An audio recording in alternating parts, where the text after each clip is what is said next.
தேர்தலுக்கான வேட்பாளர் அப்படிங்கிறது யாராக இருக்கலாம்? யார் இருக்கலாம் அப்படின்னா, சட்ட ரீதியாக பார்த்தீங்கன்னா 25 இயர்ஸ் 25 வயசுக்கு மேலே எந்த இந்தியன் சிட்டிசனாக இருந்தாலும் எலெக்ஷனில் நிற்கலாம். கான்ஸ்டிடியூவன்சியில் அந்த தொகுதியில் அவர் ஒரு ஓட்டராக ரெஜிஸ்டர் ஆயிருக்கு. இப்போ ஒரு கேண்டிடேட் எத்தனை தொகுதியில் போட்டி போடலாம்? ஒரு சைமல்டேனியஸ் தான். அவர் ரெண்டு கான்ஸ்டிடியூவன்சியில் நாமினேஷன் போடுறதுக்கு அவங்களுக்கு இப்போ ரைட் இருக்கு. ஆமாம். அப்போ ரெண்டுலேயும் ஜெயிச்சு வந்தாக்க இப்போ அண்மையில் ஏதோ ஒரு தொகுதியை காம்ப்ரமைஸ் பண்ணிட்டு தான் அங்கே ஒரு பை எலெக்ஷன் நடக்கும், ரெண்டாவது எலெக்ஷன் நடக்கும். இந்த டெபாசிட் அமௌண்ட் அப்படின்னு சொல்கிறாங்க இல்லையா, அந்த டெபாசிட் அமௌண்ட்டை பற்றி சொல்லுங்கள். ஒரு வேட்பாளராக நிற்கும் போது அது நம்ம ஒரு சீரியஸாக எடுத்துக்கணும். அந்த ப்ராசஸை நம்ம சீரியஸாக எடுத்துக்கணும். அது சும்மா ஃபைல் பண்ணிட்டு நாளைக்கு போகலாம் இல்லைன்னா போவேனா அப்படின்னு இருக்கக்கூடாது. ஸோ அந்த சீரியஸ்னஸ் கொண்டு வர்றதுக்கு ஒரு டெபாசிட் அமௌண்ட் அப்படின்னு கொடுக்குறாங்க. நம்ம கவர்மெண்ட்டில் 25,000 ருபீஸ் இந்த எலெக்ஷனுக்கு நியமிச்சிருக்காங்க. எஸ்சி எஸ்டி கேண்டிடேட்டாக இருந்தால் அவங்க 5,000 ருபீஸ்ன்னு சொல்லியிருக்காங்க. மோர்தன சேட்டுக்கு வரவேற்கிறோம்.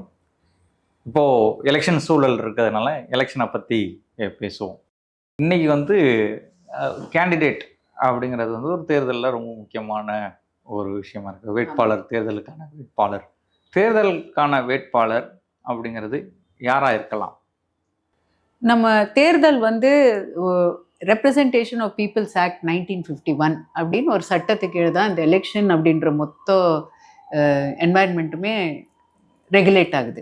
இதில் கேண்டிடேட் அப்படின்னு பார்த்தோன்னா அந்த சீட்டுக்கு, அந்த தொகுதிக்கு யார் ரெப்ரசன்ட் பண்ணலாம், அங்கே இருக்கிறவங்களுக்கு யார் ரெப்ரசன்டேட்டிவாக இருக்கலாம், இதுதான் நம்ம எலெக்ட் பண்ண போகிறோம். யார் இருக்கலாம் அப்படின்னா, சட்ட ரீதியாக பார்த்தீங்கன்னா 25 இயர்ஸ் 25 வயசுக்கு மேலே எந்த இந்தியன் சிட்டிசனாக இருந்தாலும் எலெக்ஷனில் நிற்கலாம். ஆனால் அவர் லோக்சபாவுக்கும் சட்டமன்ற தேர்தலுக்கும். ஆமாங்க, ஆமாம்.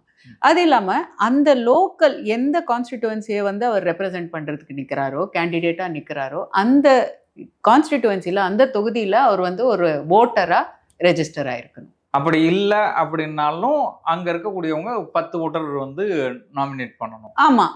இப்போ எலெக்ஷன் நான் கேண்டிடேட்டாக நிற்க போகிறேன்னா ஒரு நாமினேஷன் அப்படின்னு ஒரு ஃபார்ம் இருக்கும். அந்த ஃபார்மில் நான் அறிவிக்கிறேன், நான் இந்த தொகுதியில் கேண்டிடேட்டாக நிற்க விரும்புகிறேன் அப்படின்னு. அந்த ஃபார்மில் நிறைய விஷயங்கள் சொல்லணும்.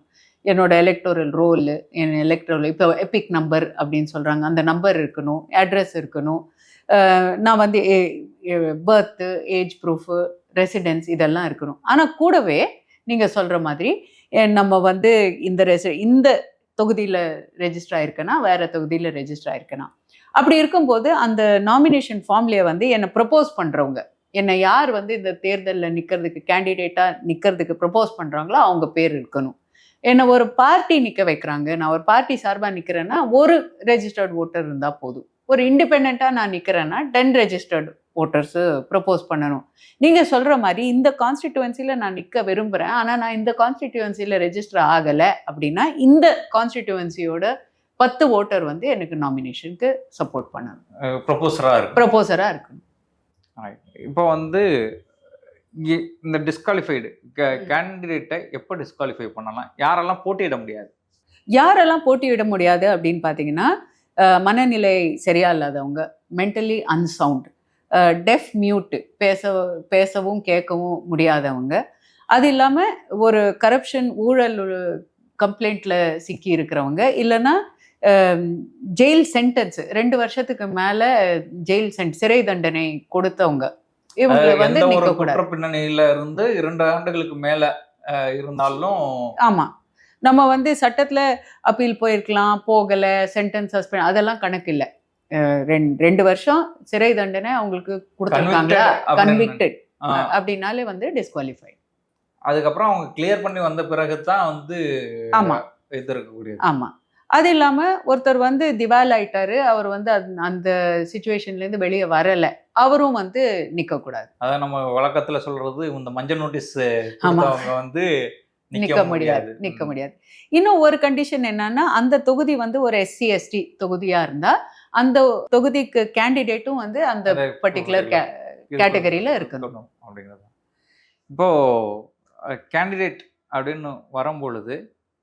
இப்போ ஓட்டர்ஸ் வந்து ஒரு கேண்டிடேட்டை எப்படி செலக்ட் பண்ணணும்?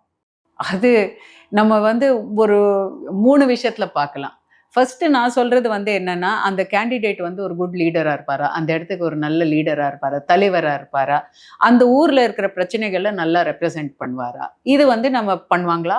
பண்ணுவாரா? இது வந்து நம்ம ஃபர்ஸ்ட்டு பார்க்க வேண்டியது. 2வது நம்ம பார்க்க வேண்டியது வந்து நம்ம ஐடியாலஜி. முற்போக்கு அந்த புரோகிரசிவா இருக்காங்களா? செக்யுலரா இருக்காங்களா? இது பார்க்கணும்.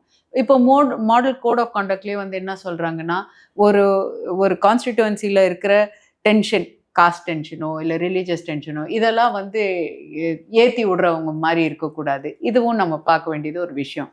என்னன்னா பர்சனலா கேட்டீங்கன்னா, அந்த தொகுதிக்கு ஒரு ஒரு தொகுதிக்கும் அந்தந்த ஒரு ரிக்வயர்மெண்ட் இருக்கும். இப்போ நம்ம தொகுதியில ஹாஸ்பிட்டல் இல்ல, காலேஜ் இல்ல, யூனிவர்சிட்டி இல்ல, இல்ல இங்க ரோடு சரியா இல்ல. அப்போ நம்ம தலைவர் வந்து இத ரெப்ரசென்ட் பண்றவர் கூடியவரா இருக்கணும். அதாவது மக்கள் பிரச்சனைகளுக்கு முக்கியத்துவம் கொடுத்து, இல்ல அடுத்த கட்ட வளர்ச்சிக்கு வளர்ச்சி. ஆமா. தொகுதி வந்து அடுத்த கட்ட மேம்பாட்டு வளர்ச்சிக்காக இருக்கக்கூடியவங்களா இருந்தாக்க அவங்கள பார்த்து செலக்ட் பண்ணணும் அப்படிங்கிறது. அதுதான் கரெக்ட். அதுதான் கரெக்டா இருக்கும். இப்போ இந்த ஃபர்ஸ்ட் டைம் ஓட்டர்ஸ் இருக்காங்க இல்லையா? இந்த ஃபர்ஸ்ட் டைம் ஓட்டர்ஸ்க்கு வந்து நீங்க சொல்லக்கூடிய விஷயம் அப்படின்னா என்ன சொல்லுவீங்க? ஆக்சுவலா சொல்றதுக்கு நெறையா இருக்கு. நம்ம வந்து ஒரு 6ஆம் கிளாஸ், 7ஆம் கிளாஸோட சிவிக்ஸ் அப்படின்னு ஒரு சப்ஜெக்ட் படிக்கிறோம்.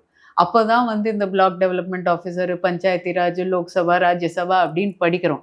அதுக்கப்புறமே வந்து பார்த்தீங்கன்னா, 8ஆம் கிளாஸுக்கு மேல நம்ம இந்த சிவிக்ஸ் சப்ஜெக்ட்டையே வந்து பெருசா எடுத்துக்கிறது இல்ல. சோஷியல் ஸ்டடீஸ் படிக்கிறவங்க மட்டும் தான் வந்து ஓரளவுக்கு ஹிஸ்ட்ரியாவது படிக்கிறாங்க. சயன்ஸ் படிக்கிறவங்களுக்கு ஒண்ணுமே அந்த அந்த சப்ஜெக்ட்டே விட்டு போயிடுது. ஒரு வோட்டர் அப்படின்னா மினிமம் 18 வயசு இருக்கணும். 18 வயசுல தான் வந்து நம்ம ஃபர்ஸ்ட் டைம் வோட்டர் ஆகுறோம். அதுக்கு முன்னால ஒரு ஒரு சின்ன மாடியூல் குடுத்தாலே வந்து நல்லதுன்னு தான் நான் நினைக்கிறேன். அது சயன்ஸ் ஸ்டூடெண்ட்டா இருந்தாலும், ஹிஸ்ட்ரி ஸ்டூடெண்ட்டா இருந்தாலும், காமர்ஸ் ஸ்டூடெண்ட்டா இருந்தாலும். அந்த மாடியூல்ல வந்து உங்களோட ரைட் என்ன? உங்களோட டியூட்டி என்ன? நீங்க வந்து ஒரு வோட்டரா இருக்கிறது பெரிய விஷயம். ஒரு சிட்டிசன் தான் வந்து வோட்டராவே இருக்க முடியும். அந்த தொகுதியில இருக்கிற ஒரு ரொம்ப இம்பார்ட்டன்ட்டான ஒரு பெர்சன் நீங்க அப்படின்றது வந்து அவங்களுக்கு சொல்லிக் குடுக்க வேண்டியது முக்கியம். 2வது ரொம்ப இம்பார்ட்டன்ட் என்னன்னா, அந்த ஃபர்ஸ்ட் டைம் வோட்டர் வந்து அவரே அந்த கேண்டிடேட்ட பத்தி படிக்கணும். நம்ம தொகுதிய பத்தி தெரிஞ்சுக்கணும். நம்ம ஏஜ் குரூப்ல இருக்கிறவங்கள பத்தி புரிஞ்சுக்கணும். எதுக்கு நான் சொல்றேன்னா, நெறைய பேர் வந்து அவங்க அப்பா, அம்மா சொல்றவங்களையோ, இல்ல அவங்களுக்கு பெரியவங்க யாராவது, "ஓ! இவர் தான் இவங்களுக்கு தான் வோட் போடணும்." அப்படின்ட்டா அங்க போய் போட்டுருவாங்க. ஸோ அவங்க இது வந்து ஒரு தனிப்பட்ட உரிமை. இண்டிவிஜுவல் ரைட் அப்படின்னு பார்க்கணும். இப்போ ஒரு 18 வயசு இருக்கிறவங்களுக்கு குறைந்தபட்சம் தன்னை சுத்தி உள்ள இருக்கக்கூடிய என்விரான்மெண்ட்ல என்னென்னலாம் இருக்குங்கிறது குறைந்தபட்சம் தெரிஞ்சிருக்கணும் இல்லையா? ஆமா. அப்பதான் நமக்கு இந்த ஃபெசிலிட்டிஸ் பத்தல அப்படிங்கிற இந்த ஃபெசிலிட்டிஸ் யார் கொடுக்குறாங்களோ அவங்களுக்கு ஓட்டு போடலாம் அப்படிங்கிற கூடிய இடம் இருக்குல்ல. இந்த இன்ஃபர்மேஷன் தான் பேசிக் நெசசரி இன்ஃபர்மேஷன் தான் அவங்க பார்க்கணும் அப்படிங்கிறது ஒண்ணு இருக்குது. ஆனா இப்ப இருக்கக்கூடிய சிச்சுவேஷன்ல அவங்களுக்கு வந்து அந்த இன்ஃபர்மேஷன் இருக்குதா இல்லையா அப்படிங்கிறது ஒண்ணு இருக்குது. இப்போ ஒரு கேண்டிடேட் எத்தனை தொகுதியில போட்டி போடலாம்? ஒரு சைமல்டேனியஸ் தான். அவர் வந்து 2 கான்ஸ்டிட்யூயன்சில நாமினேஷன் போடுறதுக்கு அவங்களுக்கு இப்போ ரைட் இருக்கு. ஆமா. அப்ப 2லயும் ஜெயிச்சு வந்தாக்க இப்போ வந்து அண்மையில வந்து ஏதோ ஒரு தொகுதியை வந்து காம்ப்ரமைஸ் பண்ணிட்டு திரும்ப வந்து அங்க ஒரு பை எலெக்ஷன் நடக்கும். 2வது எலெக்ஷன் நடக்கும். ஆமா. இப்போ இந்த கேண்டிடேட் வந்து நாமினேஷன் ஃபைல் பண்ணும் பொழுது இந்த கவரிங் கேண்டிடேட்னு ஒன்று சொல்றாங்க இல்லையா? கவரிங் கேண்டிடேட்னா யாரு? இப்போ ஒரு கேண்டிடேட் மெயின் கேண்டிடேட், அதாவது ஃபர்ஸ்ட் கேண்டிடேட் நம்ம பிரைமரி கேண்டிடேட்னு எடுத்துக்கலாம். இவர் வந்து எலெக்ஷனுக்கு நாமினேஷன் போடும்போது நான் சொன்ன மாதிரி நிறைய டாக்குமெண்ட்ஸ் அவங்க ஃபைல் பண்ண வேண்டியிருக்கு. நிறைய இன்ஃபர்மேஷன் அவங்கள பத்தி கொடுக்க வேண்டியிருக்குது. இந்த டாக்குமெண்ட் வந்து ஸ்க்ரூட்டினிக்கு போகும். அதாவது எலெக்ஷன் அஃபிஷியல்ஸ் வந்து இதை ஃபுல்லா படிச்சுட்டு இந்த நாமினேஷன் கரெக்டா இருக்கான்னு பார்ப்பாங்க. அந்த டைம்ல ஏதாவது ஒரு மிஸ்டேக், ஒரு சின்ன மிஸ்டேக்கா இருந்தா கூட அந்த கேண்டிடேட்டை நிக்க விட மாட்டாங்க. அந்த பிரச்சனை வந்துருச்சுன்னா அந்த பார்ட்டிக்கு வந்து அங்கே ரெப்ரசன்டேட்டிவே இல்லாமல் போயிடுவாங்க. இல்லை அந்த கேண்டிடேட்க்கு ரெப்ரசன்டேட்டிவ் இல்லாமல் போயிடுவாங்க. அதனால என்ன பண்ணுறாங்கன்னா, நாமினேஷனோடவே ஒரு கவரிங் கேண்டிடேட், ஒரு செகண்டரி கேண்டிடேட்டாக அப்ளை பண்ணுறதுக்கு ஒரு வாய்ப்பு நம்ம கவர்மெண்ட்டில் இருக்குது, நம்ம எலெக்ஷன் சிஸ்டமில் இருக்குது. அந்த பிரைமரி கேண்டிடேட்டு ஸ்க்ரூட்டினியில் அவங்களோட நாமினேஷன் ரிஜெக்ட் ஆகிடுதுன்னா இந்த செகண்டரி கேண்டிடேட் வந்து அங்கே எலெக்ஷனில் நிற்பாங்க. ஆட்டோமேட்டிக்காக வேட்பாளராக மாறிடுவாங்க. ஆமாம், அவங்க வேட்பாளராக மாறிடுவாங்க. ரைட். இப்போ இந்த கேண்டிடேட்ஸ் அப்படிங்கக்கூடிய இடங்கள்ல இந்த எலெக்ஷனுக்கு வந்து இவங்க இப்போ 25 வயசுக்கு மேலே இருக்கவங்க எல்லாமே இதாகலாம் அப்படிங்கிற ஒரு இடத்துல இருக்கும்போது இந்த டெபாசிட் அமௌண்ட் அப்படின்னு சொல்றாங்க இல்லையா, அந்த டெபாசிட் அமௌண்ட்டை பத்தி சொல்லுங்க. ஒரு வேட்பாளராக நிற்கும் போது அது வந்து நம்ம ஒரு சீரியஸாக எடுத்துக்கணும். அந்த ப்ராசஸை நம்ம சீரியஸாக எடுத்துக்கணும். அது சும்மா ஃபைல் பண்ணிட்டு நாளைக்கு போகலாம் இல்லைன்னா போவேணாம் அப்படின்னு இருக்கக்கூடாது. ஸோ அந்த சீரியஸ்னஸ் கொண்டு வர்றதுக்கு ஒரு டெபாசிட் அமௌண்ட் அப்படின்னு கொடுக்குறாங்க. நம்ம கவர்மெண்ட்டில் வந்து 25,000 ருபீஸ் இந்த எலெக்ஷனுக்கு நியமிச்சிருக்காங்க. எஸ்சி/எஸ்டி கேண்டிடேட்டாக இருந்தால் அவங்க வந்து 5,000 ருபீஸ்ன்னு சொல்லியிருக்காங்க. இந்த 25,000 ருபீஸ் வந்து ரீஃபண்டபிள் டெபாசிட், நமக்கு திருப்பி பெறக்கூடிய ஒரு டெபாசிட்டாக தான் நம்ம பார்க்கணும். ஆனால் அந்த டெபாசிட் வந்து நமக்கு திருப்பி வரணும்னா அந்த எலெக்ஷனில் 6ல் 1 பங்கு ஓட்டாவது நமக்கு வந்திருக்கணும். அதாவது 100ல் ஒரு 16 ஓட்டாவது நம்ம வாங்கியிருந்தா டெபாசிட் வாங்கணும்.